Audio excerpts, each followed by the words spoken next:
પત્રકાર તરીકે કામ કરું છું।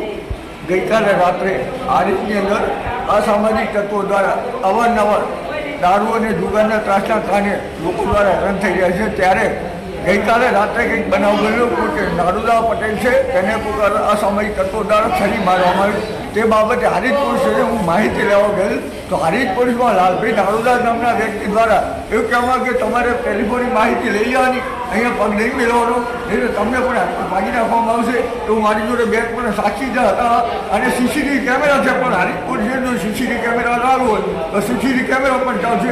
મારા પર હુમલો કર્યો, હાલ અહીંયા જોઈ શકો છો કે આ લોહી, અહીંયા લોહી, આ મારા મોઢામાં લોહી અને અહીંયા આ લોહી જોઈ શકો છો અને હુમલા કરવામાં આવશે। પોલીસ દ્વારા કહેવામાં આવશે કે અમે બધી જો હટાવીએ છીએ તો તમારે આ બાબતે કોઈ માહિતી આપવા કંઈ બોલવાનું નહીં અને તમારે જે જુઓ તે ટેલિફોનની બાજુ અને રાણાભાઈ નારુદા કરી કંઈક સંવિધાન કરે છે।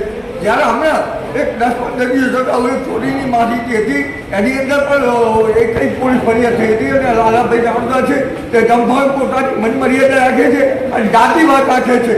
તો આ બાબતે આગળ જિલ્લા પોલીસ હોય કે ગુજરાત કમિશનર યોગ્ય તપાસ કરજો। પીડીઆર ચોથી ચાકરી કહેવાય અને બીજા ચોથી ચાકરી પર હુમલો કરવામાં આવે તો ભાઈ અન્ય લોકોનું શું રહ્યું?